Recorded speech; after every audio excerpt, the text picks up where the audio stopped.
How's it going, everybody? I got a chance to check out Beau is Afraid. And when it comes down to Ari Aster films, there is no denying that he likes to swing for the fences. Whether you like his films or not, you can definitely tell that there is a ambitious approach that he takes to every single one of his films.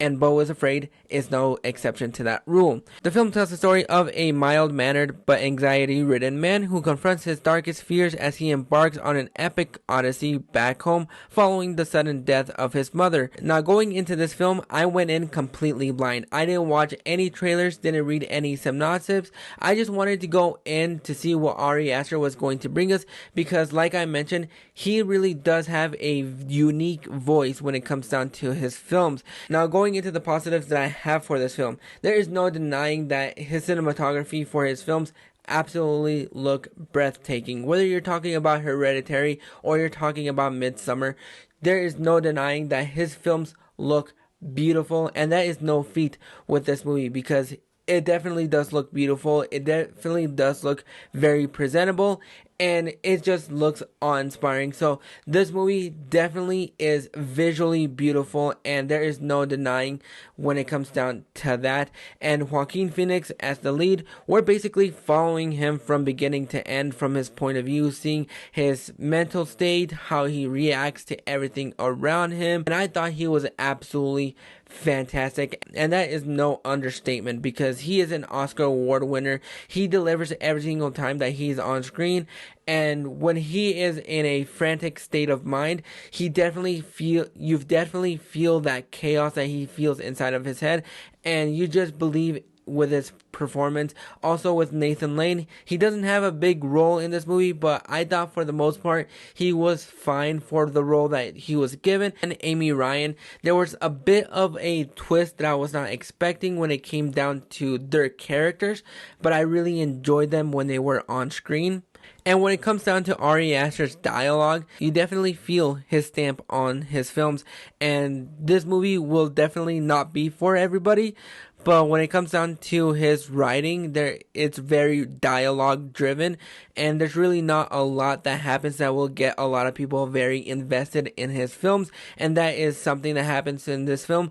But there's no denying that his dialogue in this movie is great. It definitely does feel like you are in a state of mind just like Beau is. Now, those are the only positives that I have for this film, because for the rest of the review, it's just going to be me kind of bitching and whining about the runtime and how I feel like it's a little bit too long. If you are not a fan of Ari Aster's films, this movie is not going to be for you. If you're not a fan of 3-hour dialogue-driven films, this movie most definitely won't be for you. But if you are a fan of dialogue-driven films and Ari Aster films, this movie is going to be for you.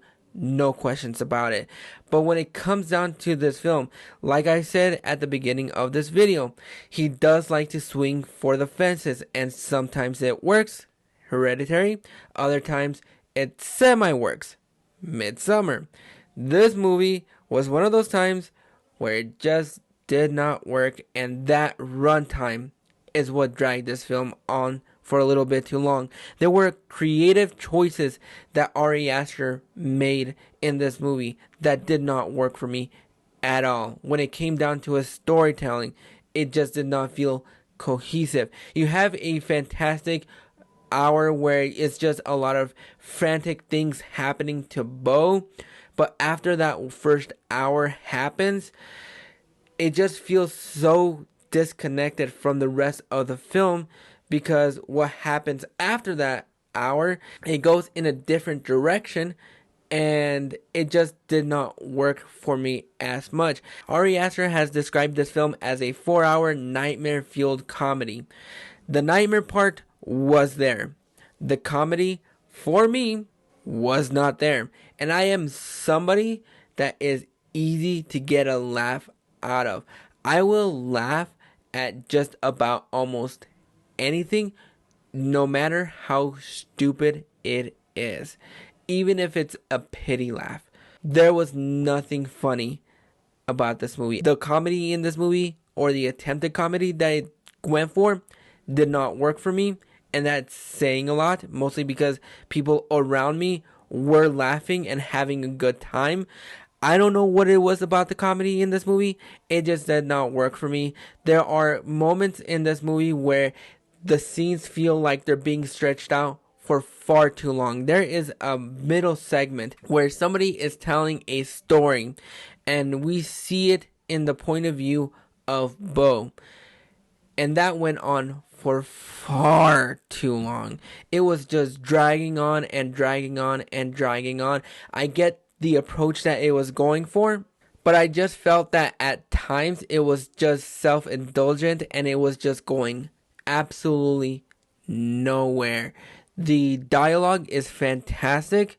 It's just the approach that it took that kind of just took the winds out of my sail, and it was just not working for me at all. Some of the performances here and there are great.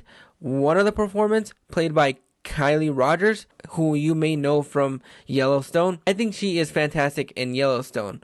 She was dreadfully annoying in this movie, and I was not able to get into her character. There are a couple of characters here and there that don't make the best appearance, and it just hurts because I get what Ari Aster was trying to go for, but it just did not work. And the way that this movie wraps up, it just felt like it was a self-indulgent trip that I think would have been better if I was stoned or drunk. But there are approaches that I won't deny Ari Aster takes in this movie that to some will be brilliant and will absolutely love. For me, it was just a bloody mess. This movie was not for me, and this is somebody that appreciates Ari Aster's takes on his films because I really like that he swings for the fences, and sometimes when you swing for the fences, it will work. Other times it won't work. This is one of those times where it did not work, and I don't know how many people are going to enjoy this movie.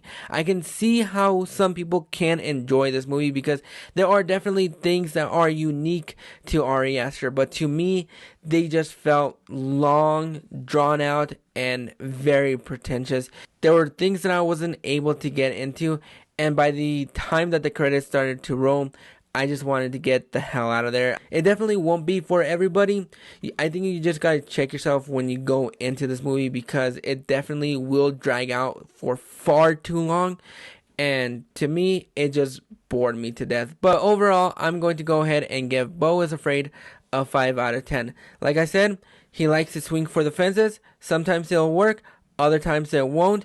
This is just one of those times where it did not work for me because I get what he was trying to go for. The performances are fantastic and it's visually beautiful, but the story is just a mess. It doesn't know what it's trying to be, and it just went in so many directions that it wasn't able to stay on the path that it wanted to. I really liked the first hour of this film. I thought there was a great frantic pace, but after that it just felt like long sequences of story that just felt like it was dragging on for a little bit too long, and it could have just been shaved down by an hour or probably 30 minutes. But those are my thoughts on Beau is Afraid. Are you guys excited to check out this film, or have you guys checked it out at either early screenings or at a theater near you? Go ahead and drop your thoughts in the comments below, and if you like this video, go ahead and click that like and subscribe button so you don't miss out on more. Click that bell notification so you get notified every single time that a video pops up, and we'll catch you guys on the flip side.